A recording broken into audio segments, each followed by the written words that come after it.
Hi, everyone. Thanks for tuning this episode of Nick Egan Times. On this episode, we have an amazing and charming guest. We have the media personality and model Thomas Malucelli.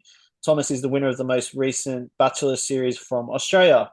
Welcome to the impressive Thomas, and thanks for coming on the podcast. Thank you so much for having me. You're really welcome, my friend. All right, let's jump straight into it. Take us back. Tell me about growing up, what life was like for you, your family, and how you even migrated and got to Australia. Yeah, so I'm 36 years of age, and I was born and grew up in Italy in a beautiful farm in Tuscany, very close to Florence. And I loved it. It was fantastic. So we had something called an agriturismo. An agriturismo is a resort in nature where essentially you will provide hospitality for people that come there. And in Tuscany, you're only allowed to have an agriturismo if you can actually provide your own produce to your customers. So, for example, if they come in your restaurant, you can only feed them with your own meats, with your own vegetables. The pasta has to be homemade. The pizza has to be homemade. It has to be your own wine, your own olive oil. And so people actually come and experience a taste of what the region can give them. And so growing up for me in Tuscany was amazing. I was doing all sorts of chores, from looking after the animals, chopping wood in winter, serving people in the restaurant, and in nighttime, cleaning the pool. It was really, really cool. It's given me some incredible skills that I still use today, of course. And then something happened. So when I was 23, I had broken up with a girlfriend at the time. And it's interesting how many lessons you get from breakups. But I went into this severe depression and sadness, and I didn't quite know what to do. And as a result of the way I was feeling, I was like, okay, you know what? I'm just going to leave the country. So I'll forget about her. And so I went online and I was searching for experiences abroad in hospitality, because that used to be my passion. And Disney World came out. And there was this incredible opportunity to go and work in Disney World in Florida, in America, for 1 year. And you would start off as a busser, so people at bus tables, and then become a runner, a waiter, and then an assistant manager. And at the end, they give you these really cool references, which are a little bit like, for people that work in hospitality, it's a little bit like the Harvard for restaurants. So once you have those, you can go and work anywhere you want in the world in really prestigious restaurants. So I went to America, had the most fantastic time, learned some awesome skills. Um, started in Orlando in Florida, then moved to New York, and then at the time I was dating my ex-partner. And after this beautiful year in America, we said to ourselves, okay, we can either settle down in New York where we were living, or we can go and explore more. We both love traveling.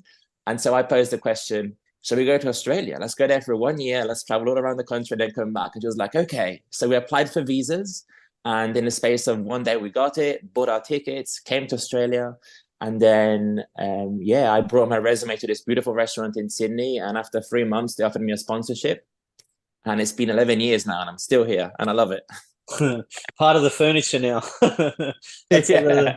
that's amazing. All right. So tell me, I guess, how you got onto The Bachelor, and what that process was like.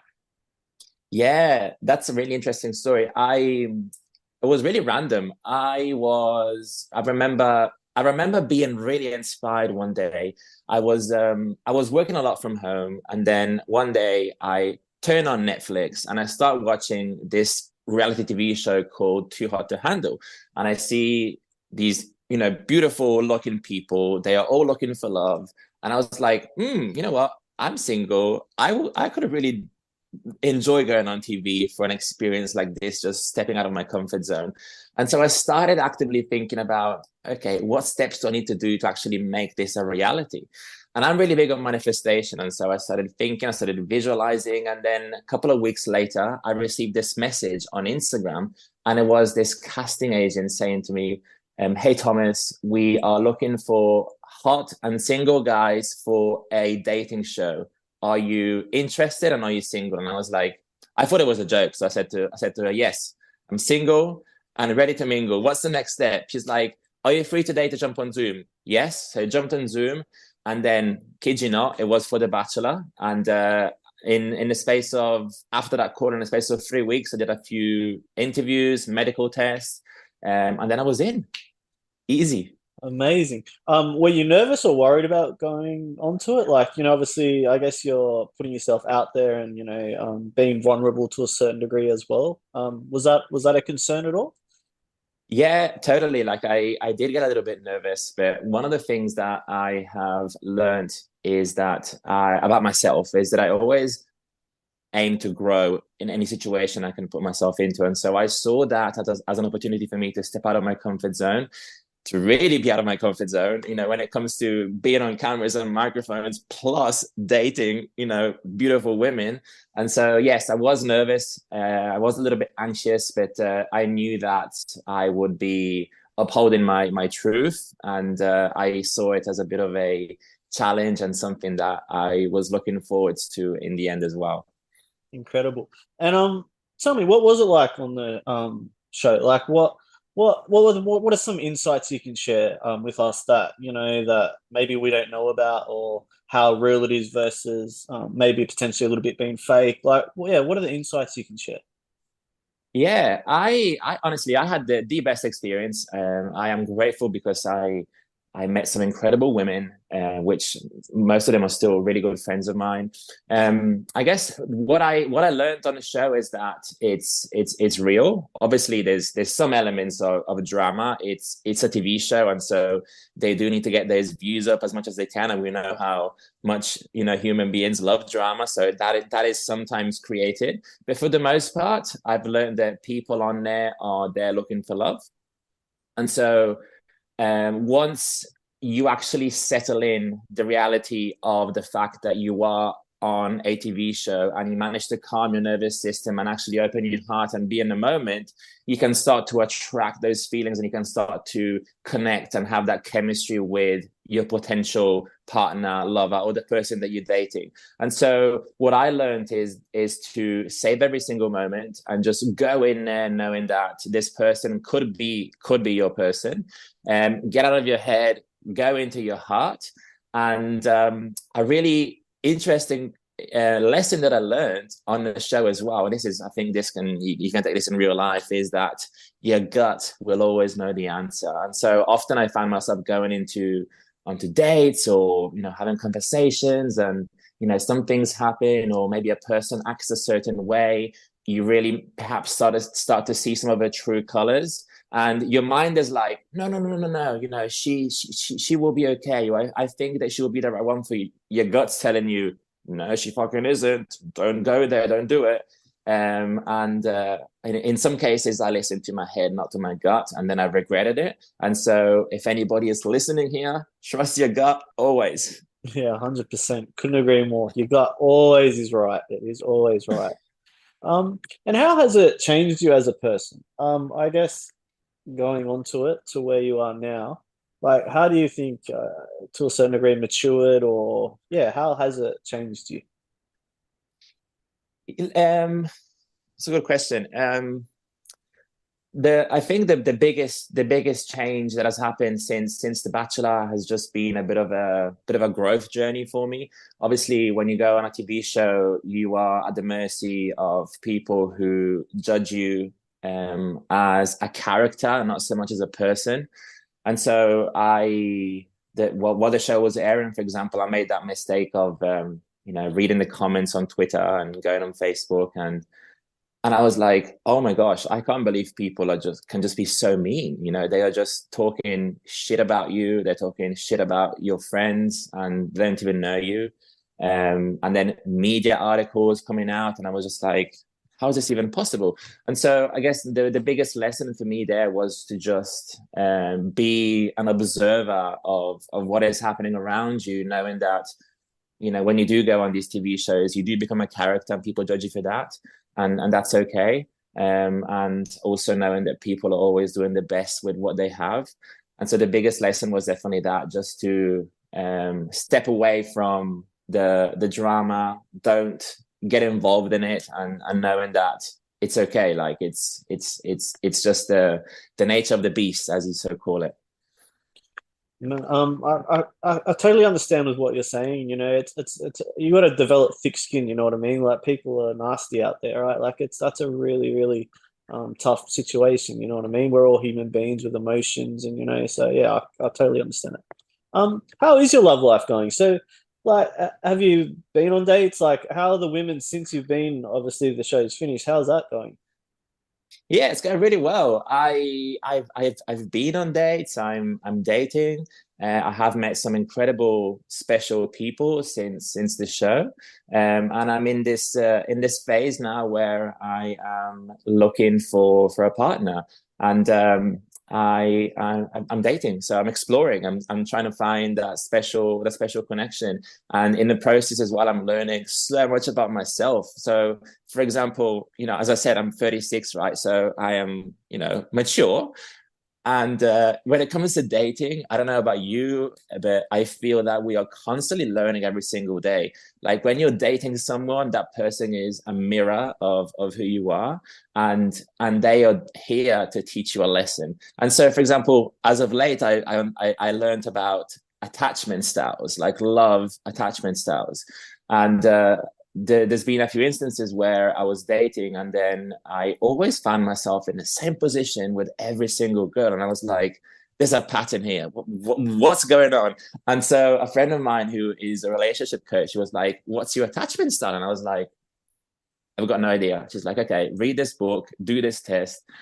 And I did the test, and it turns out that I am an avoidant attachment style that is heading towards secure now, but by nature avoidant. And for anyone listening that doesn't know, there's three main attachment styles: there's anxious, there's secure, and there's avoidant. And so usually an avoidant person feels very claustrophobic when he is with an anxious person. And so the more you're into me, the more you want me, the more I run away. And so I kept attracting lots of anxious people in my life, and I found myself making excuses to why I didn't want to see them, or I was being very hot and cold. And then I did this test, and I realized that obviously you form an attachment style from a younger age, depending on how you were brought up, your relationship with your mom, with your dad. And I didn't really have a relationship with my dad growing up. And so I formed this avoidant attachment style. And when I discovered it, I was like, this makes so much sense. And so now, whilst I'm dating, to go back to your question, I am very aware of these styles. And it's interesting, like, when you're having conversations with people, when you're hanging out with them, it just always comes up and you can just really tell the patterns. And this has really helped me with increasing my awareness of becoming a better communicator if I'm dealing with an anxious person, really letting them know my needs and I guess who I am before we get into the nitty-gritty. And yeah, it's fantastic. Was a bit of a long answer, but this is the recent lessons I've discovered in dating.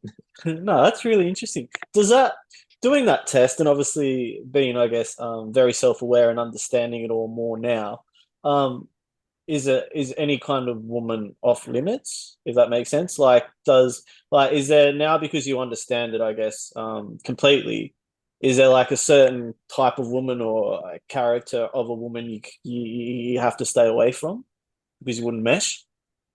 Yeah, look, I think it comes down to owning and understanding what kind of person you are first and foremost, and then who you want to attract in your life. And so, for example, I am aiming to be with a person who ultimately is on the same mission in life as me. So I usually first and foremost look at values. So what another woman values in her life. So for example, like, my top ones are going to be freedom. My top one is going to be somebody who listens, somebody who has compassion, and somebody who really values growth. And so health and wellness obviously is a big one too. So when our values are aligned and our interests are aligned, then it makes it a lot easier for me to then understand if this person is compatible in the long run. That makes sense. And so when you said off limits, knowing myself and knowing perhaps what I do like, or how I like to be with a person, if this person does have a very anxious style, but has perhaps lots of interest in what I'm interested in my values, then I could close an eye because I know that we are going in the same direction. But it opens the space for me to have this conversation beforehand. And I think that because we don't want to waste each other's time, and in dating, it's so important to get familiar soon with what your interests are, what your values are, and asking those deep questions right away, like, am I going to be compatible for you? Are we going to be compatible? Can we grow together? Because when you first start dating someone, sometimes you got those love goggles on and you're like, oh my God, they're so beautiful. And, maybe the sex is amazing. But, once that initial phase is over, like, can I actually have a conversation with you? Can we go in the same direction? And so those are things that I've started to learn now that I am very aware and that I usually bring up pretty quickly when it comes to dating. Thanks for sharing. No, that's a great insights. Yeah, cool. What what advice would you give to someone that's pre The Bachelor, and obviously where you're at now? What advice would you give them that are exploring the chance or the, I guess, possibility of going on a TV series related to love, or any kind of opportunity like that? What advice would you give them? Yeah, well, I would give them the advice to get really clear to where they want to go, and obviously apply as soon as possible. Perhaps go and also hang out, so network in places where you will find other people that have been on TV shows that are, maybe into producing, because networking is really important. If somebody gets to know you, you obviously have a better chance of being recommended by them into a place like that. And then just get really clear with what you want. Get really clear with what you want in terms of a partner. I love to write down all the qualities down, and because then you start to attract that person when you embody those feelings. And don't give up. Really start to visualize that process happening and take one step every single day towards the direction that you want to go. Obviously, a TV show is something that it's so possible, but it's something that happens, maybe, I don't know, once every 20 times. And so taking those steps that are going to bring you closer to that reality are really important every single day. Love it. What's the best compliment you've ever had? I love your energy. I think that is a top tier compliment. I love it. Nice. What's the best piece of advice you've ever received? My gosh, don't try to fit in when you were born to stand out. I think that's a huge one for me. When I was younger, and I've got so many, but this in particular, when I was younger, I used to have a big fear of being judged, and I think that's possibly like a big limiting belief that lots of people have. And so I would always shrink myself, and I would always try and fit in with my friends, what they were doing, and often I could feel inside of me that that was not my path, and I could feel my soul telling me, you can do better than this. Like, you're meant for bigger things than this. And then finally I started listening, and I managed to become more and more of who I am and what I'm meant to do on this planet. So that was a huge piece of advice for sure. Great, thanks for sharing. Tell me about you're really big into fitness and biohacking. Can you share insights into that? And for people that don't even know what biohacking is, what it actually is and how it works and the process behind it? Absolutely. I get that so many times. They're like, what the heck is biohacking? So biohacking is something you're gonna hear more and more and more. Like, it's part of the longevity industry. And essentially it's the art of changing your own physiology through self-experimentation and science.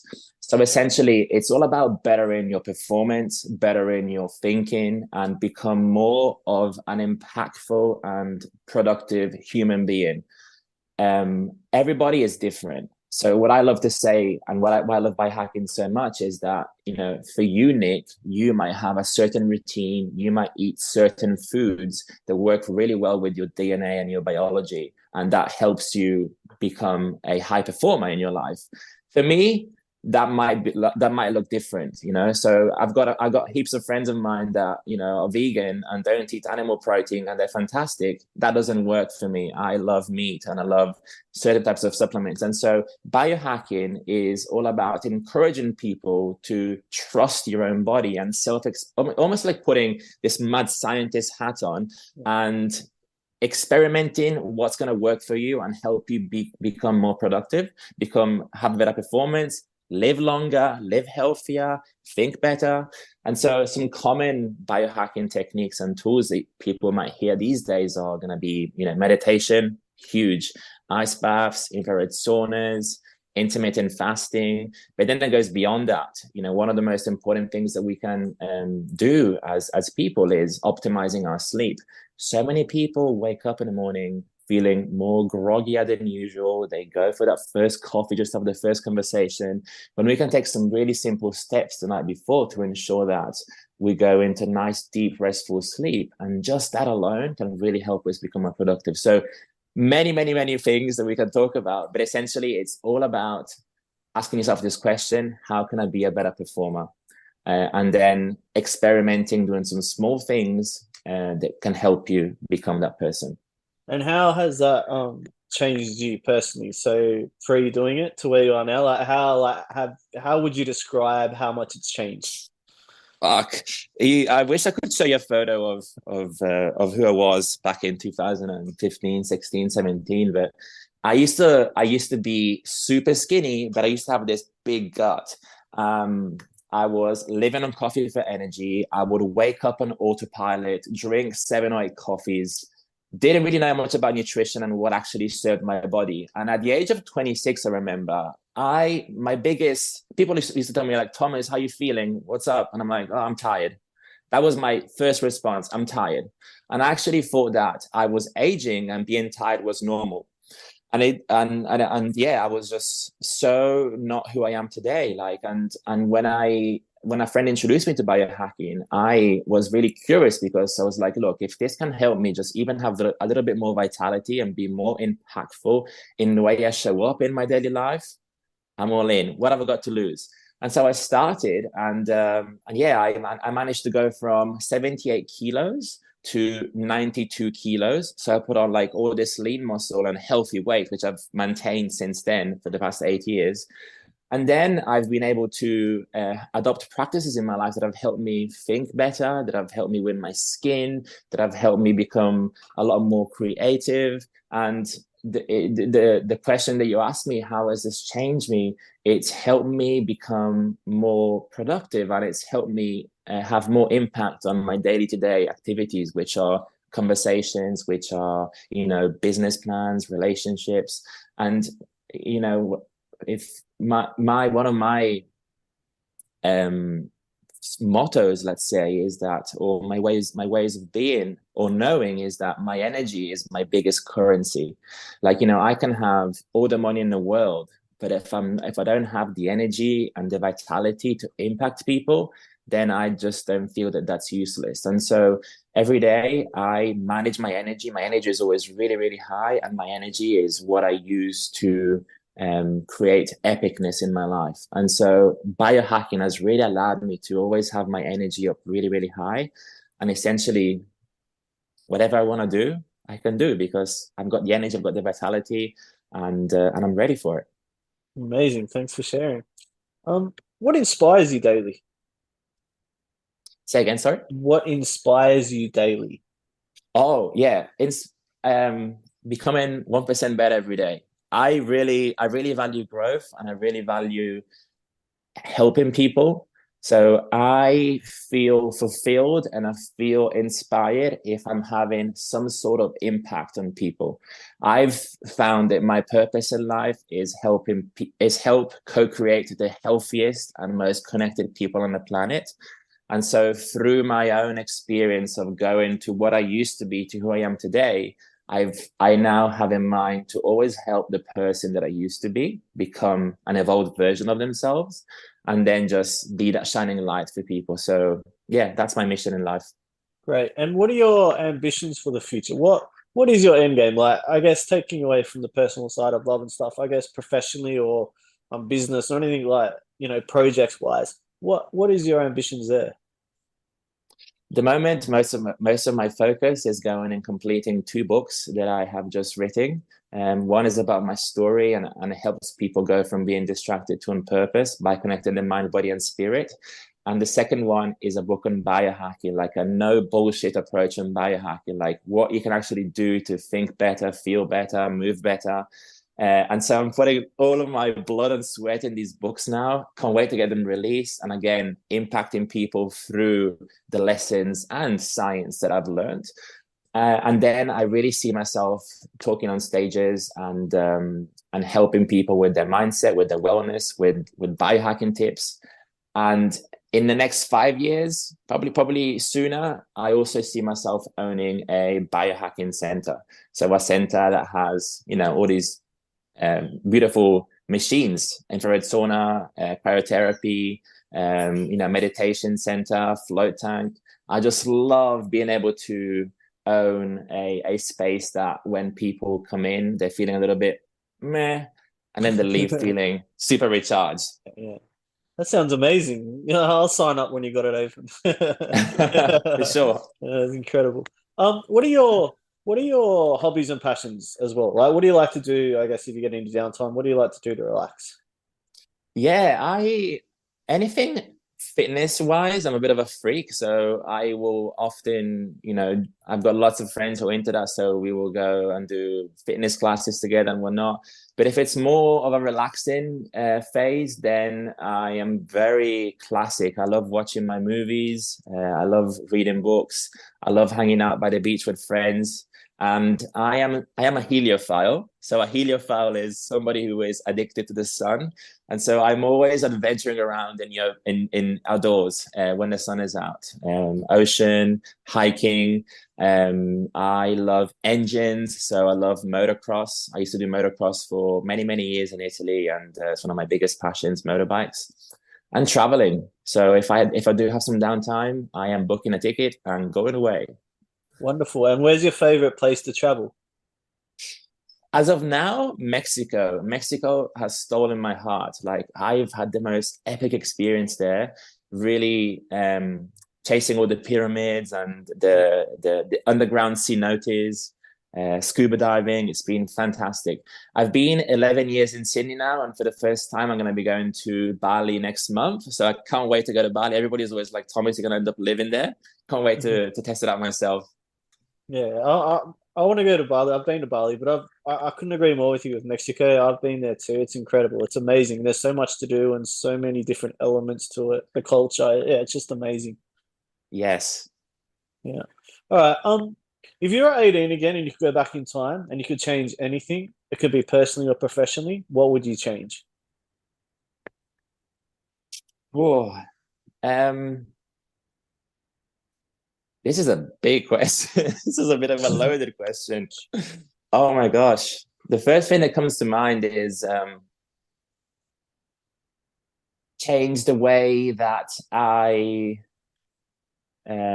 was towards a person in particular. So at the time, I wasn't quite evolved as I am today. I wasn't awake. I didn't quite understand human needs and was very egotistical. And what happened obviously was really important because it changed me as a person. But if I could go back, I would probably choose to be who I am today with that particular person so that things could look a little bit different today. And again, I have no regrets. I'm like, no regrets. Everything happens for a reason, but that's the first thing that came to mind. Great. Thomas, thanks for coming on the podcast. I do appreciate it. You're really charming. I think it's incredible what you've done and what you're doing in the future. And, you've shared a lot of insightful information. So, yeah, thank you. Thank you for having me, Nick. My You're, pleasure. you're welcome, my friend. Thank you.